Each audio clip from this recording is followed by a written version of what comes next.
The following stories come from the Humanoid Encounters 1995 to 1999, The Others Among Us, by Albert S. Rosales.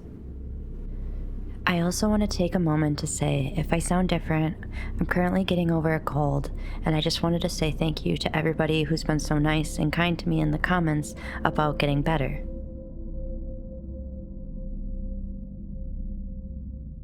This story takes place in Feira de Santana, Bahia, Brazil.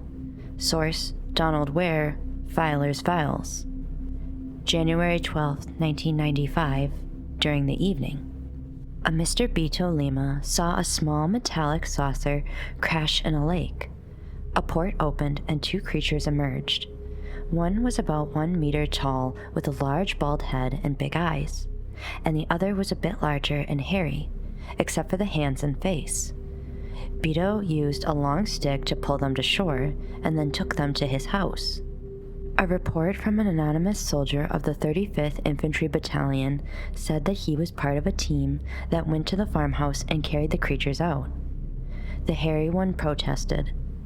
One soldier made the sign of the cross and said, "These are animals from another world." Then naval intelligence officers arrived in a car and took control of the event. The saucer, being very light, was put on a truck. Then a helicopter arrived and took the two humanoids. Another soldier confirmed the incident. According to the military source, on this date, January 12th, there was a sudden blackout in the vicinity of Feira de Santana, almost to the border of the state of Sergipe. Shortly after, a message was received at the headquarters of the 35th Infantry Battalion at around 5:30 a.m., canceling all soldiers' leaves. Several squads were then transported to a location near a farm close to the town above. Upon arrival, the men thought at first that it had been a false alarm, since everything was quiet. There was no smoke to indicate a large fire in the pasture of any remains of any airplane. Curious, they searched the grounds of the farm and noticed the nervousness of its owner, Beto Lima, and interrogated him. He then led several of the soldiers to his home. The commander entered the home followed by a contingent of armed soldiers. After searching the entire house, soldiers came out carrying what appeared to be a hairy sloth-like creature and a small creature resembling a newborn child, but different. It seemed frail with large eyes. Both bodies were quickly placed in the back of a truck, as well as a few pieces of shiny metal. The smaller creature was moaning and appeared to still be alive. As soldiers guarded the two small alien bodies, another group was sent to the nearby lagoon where they saw something resembling a small car partially sunk near the shore. They pulled it out, and it was easy because it was very lightweight. Soon, a truck with several civilians and naval officers arrived, and then the beings and the objects were loaded onto another truck, which was the jurisdiction of the new arrivals. According to the farmer Beto Lima, he had been hunting near the lagoon when he found the strange object floating inside a pond in his farm. It was the size of a Volkswagen and was floating near the shore. With the aid of a stick, he managed to pull it along shore. Suddenly, a strange sticky liquid began to ooze from the object, and two beings appeared at a portal-like opening. According to Lima, one of the beings was hairy, with claws, and long like a sloth, and it was still alive despite its injuries. The other was similar to a newborn child, only 1 meter high, and was apparently dead. The farmer rescued the two creatures and the object, which even though it was the size of a car, it was very light, and took the creatures to his house. At first, Lima contacted a local television station, Sube TV, and offered to sell the creatures. Apparently at this point, the military authorities were contacted. According to some of the soldiers, the strange object had a cloaking device that reflected the landscape around it, thus hindering revealing its location. There were other witnesses to UFO activity in the area, including several students who watched a large ball of light overhead that seemed to emit flashes. 2 days later, others saw what appeared to be metallic objects flying low over the area. There was also unusual helicopter activity reported. I find this case really interesting for a few reasons. One being how many people seem to be able to confirm these strange events. I feel that this is not the case for such bizarre encounters with humanoid creatures. I also find it interesting how quickly the government was on this particular case. I typically think of only the United States acting this way with sightings, but maybe other governments also act with such haste when it comes to these kinds of encounters. The strangest thing about this case to me is what these creatures looked like. I don't think I've ever heard of any case that a being looked like a sloth or a baby. Oftentimes, we hear of similar looking beings and maybe one looking slightly different from the rest, but not looking completely different. What do you think about this?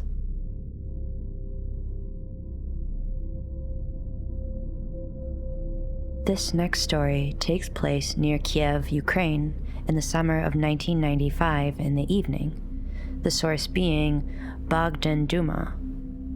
A local man was returning from an outlying village on foot about a 15-kilometer walk when he stopped to rest under a birch tree. He sat down, smoking a cigarette and looking at the night sky. Suddenly, a bright red star caught his attention. It was very large, and at first he thought it was the planet Mars. Suddenly, the star began to grow in size right in front of his eyes. Soon, the supposed star turned into a large cylinder or barrel-shaped object, bright red, hot in color. A bright beam of light from the object suddenly surrounded the witness. The strange beam enveloped his body, penetrating every cell, and next, a feeling of unearthly love filled him. It was a feeling of complete bliss or ecstasy. He now seemed weightless and felt as if he was floating. Overwhelmed, he almost burst into tears. Suddenly, he found himself amid an incredibly white room with columns resembling marble. He looked around but could not see anyone. The room was oval-shaped. The columns were positioned in a circle, and he was directly in the center. His attention was drawn to patterns drawn on the columns. These resembled unknown ornaments or plants. For some reason, he thought that they were lilies, and imagined how the ornament would look like lilies intertwined in it. To his amazement, lilies suddenly appeared intertwined in the pattern. He then heard a loud male voice, "Not too bad," from behind him. He turned around and noticed a male and a woman standing there. They wore ancient-style robes, the man in a white one and the woman in a violet-colored one. Both were tall and very beautiful in appearance. They are gods, the witness thought. The humanoids apparently read his mind, and both man and woman smiled, and he heard, "We are the same gods as you." The alien man pointed at the intricate pattern of lilies and said, "You can also become a god if that is what you really want." He then pointed to the floor, and the columns disappeared. Now a huge hatch appeared on the floor. The witness came closer and looked down into it. There he noticed crowds of people walking, men and women. The people appeared confused and walking aimlessly. They were holding children and walking without direction. This was obviously an alien hologram made especially for the witness to watch. Suddenly, the witness felt an urge to help the hapless crowd and yelled at them, "You are walking in the wrong direction. Look up. You hear me. Look up." There was no reaction from the crowd. "We are also not heard," said the alien man. The witness looked up, and the columns had returned, and he noticed two men with long beards wearing white clothing sitting on benches along the oval wall. The witness then heard the man's voice say, "You can become one of them. Purify yourself." But the witness said that he had to return. After that was said, both bearded men got up from their bench and walked to the center of the room. The next moment, a huge book appeared out of nowhere on a pedestal in the middle of the room. The bearded men opened the book somewhere in the middle of the book, and one of them began reading in a strange language. The witness listened attentively to the unknown words, but could not understand anything that was said, and later he could not remember anything that was said. After that, the witness then found himself sitting under the birch tree again, and the red star above him blinking as if saying goodbye. It disappeared into the night sky. This story to me almost feels as though it was interrupted, like there should have been more to this abduction, but maybe with the man saying he had to go, made these beings feel like he wasn't ready for whatever it was they were trying to show him. It does feel like the supposed hologram they were showing him was some sort of message, perhaps talking about humans in general, and not noticing higher powers or otherworldly beings, as the beings stated the humans couldn't hear or see them either. What do you think they were trying to show this man?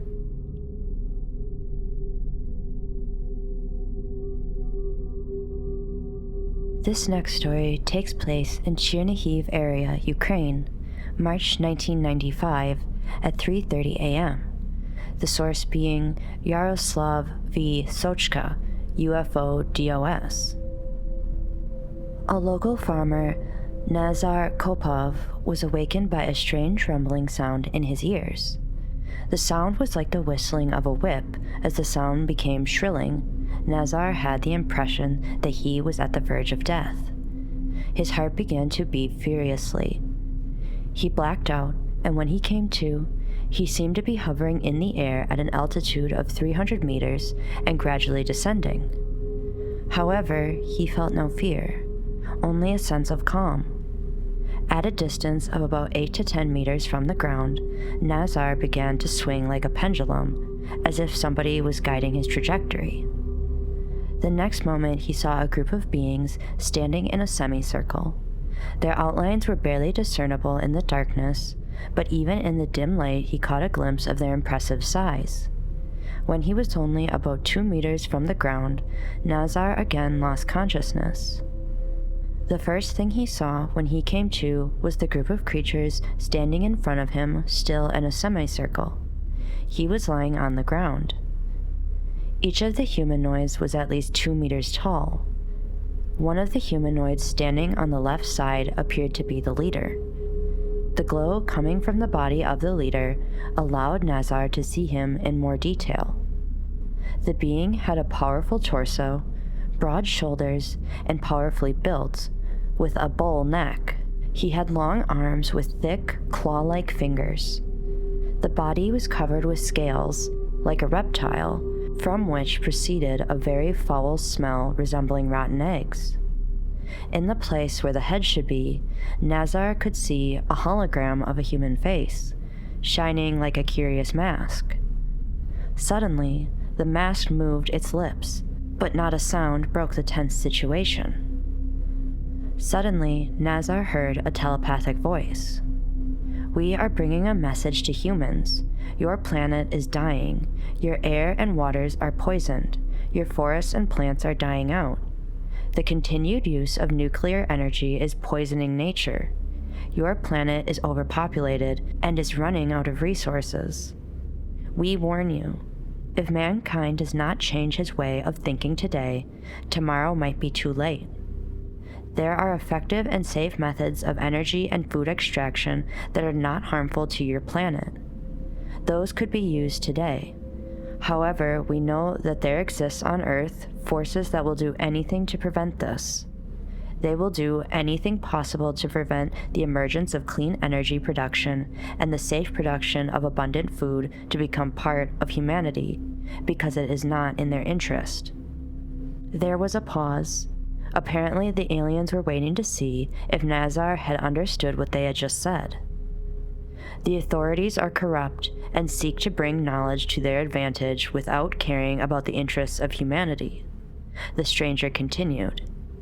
"We chose the tactic of working with ordinary people from all parts of the world, so one day Earth will be able to establish a harmonious world order. We will guide your steps. When the time comes, you will know what to do."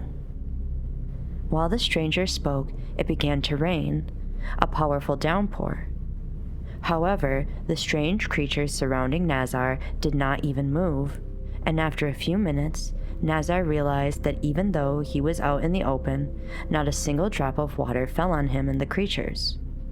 They were apparently protected by some kind of invisible protective shield. As Nazar could hear the drops fall and could see a clear distinction between the realm of the rain and dry space. Seconds later, the stranger said, "We must go." Nazar then heard a click and felt again that he was being carried by a mysterious force. Again, he lost consciousness. Later, Nazar learned that he had come in contact with the highest caste of aliens known as the Guardians, and was told that the shorter gray ones were the workhorses. To me, this feels like your typical abduction case. I do feel it's important to note how often in abduction cases that these beings are seemingly almost pleading with humans to change our ways in which we use our Earth, and I don't blame them. I just hope that one day we are able to produce clean energy and keep our planet safe, as it's the only planet we currently have. I do find it interesting and almost kind of frustrating that they send this message to regular people on Earth and not the billionaires and people who run the corporations that are creating the most devastating pollution on our planet. Maybe they should be the ones abducted next.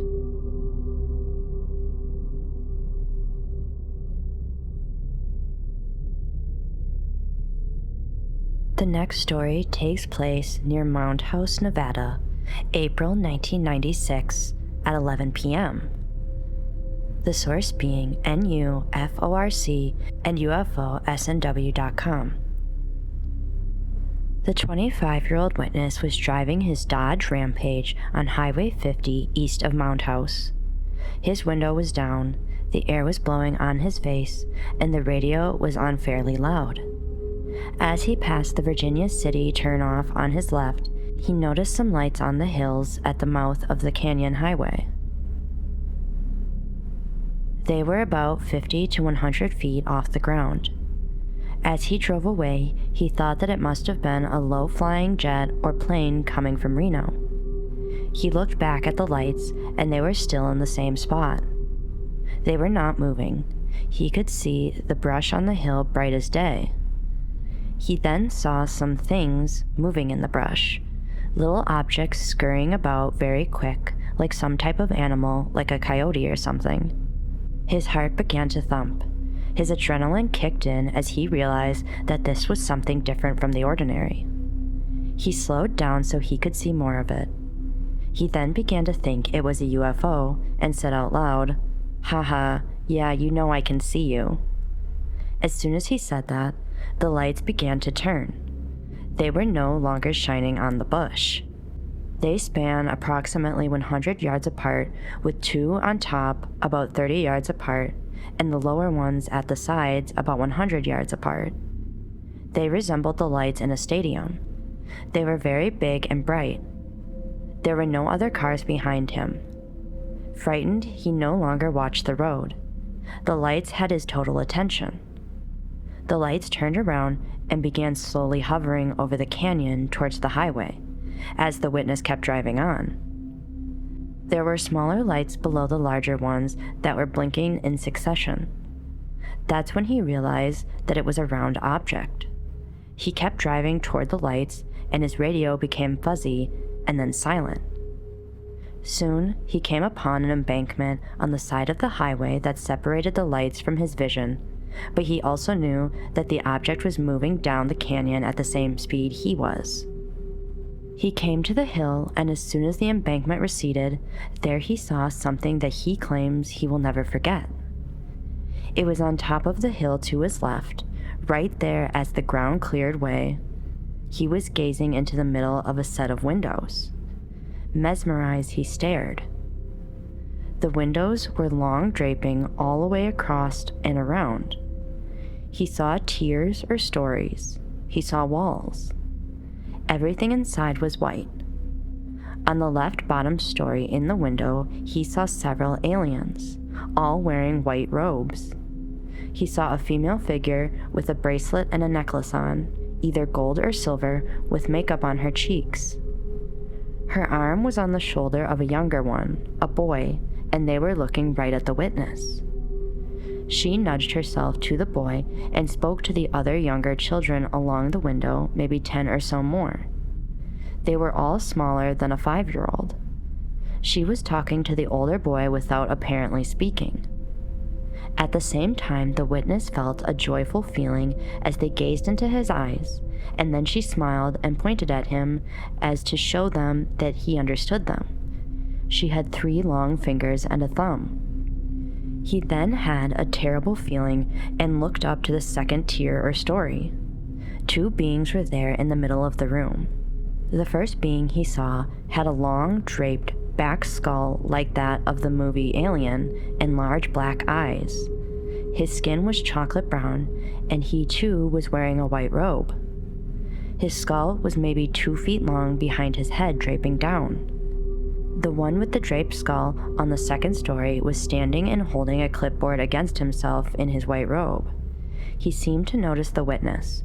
His mouth dropped and his eyes bulged as the alien realized that the witness was looking at him. He seemed frightened that the witness had seen him.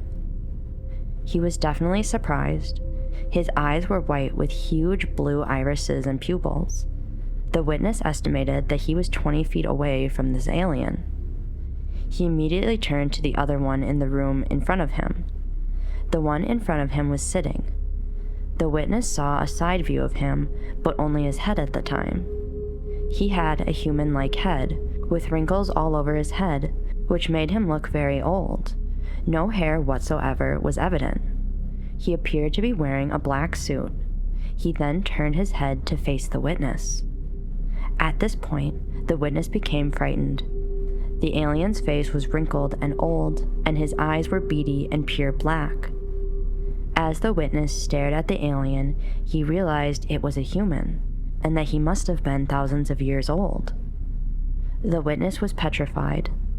The human alien gave him a snarling look, but at the same time displaying an immense intellect. There appeared to be a large screen in front of the alien which appeared to be blinking. Then, looking directly at the witness, he raised his hand up with a very long finger and smiled or smirked as he hit a button on some kind of panel in front of him. Instantly, the windows covered themselves with a fan-like shell that resembled a Chinese fan descending from the top. Corrugated ruffles about 1 foot high each descended from the top to the middle. They sparkled with different colors and were sharp-looking like razor blades. The bottom sealed up and lights began to blink in succession. Then the craft began to spin, emitting a slight humming sound like the blades of a giant fan.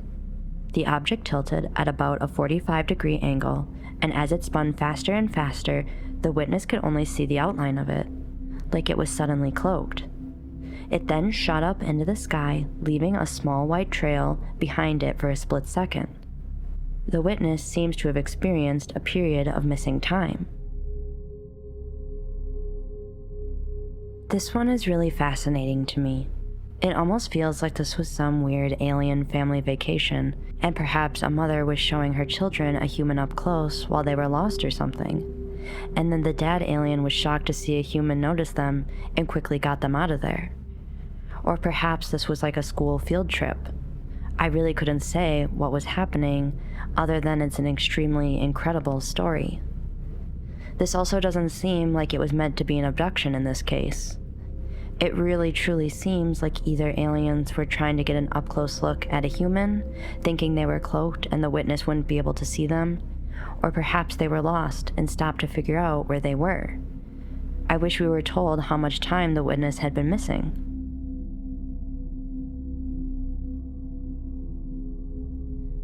Thank you for watching this week's episode. I know it was shorter, and thank you for getting through listening to my very sick voice. I hope you all enjoyed these stories as much as I did. If you have your own spooky story you'd like to share, there's a few different places you can share it with me. The first one being my subreddit, r/ihaveaspookystory. The second being you can send it right in the comments. The third being a Gmail account that I have just for people to send me their spooky stories. pinkpossiblystories@gmail.com. Maybe your story will end up in the next episode. And as always, don't forget to hit the like, subscribe, and notification bell so you can stay up to date on all the videos I post. Good night, sleep tight, and don't let the shadows bite.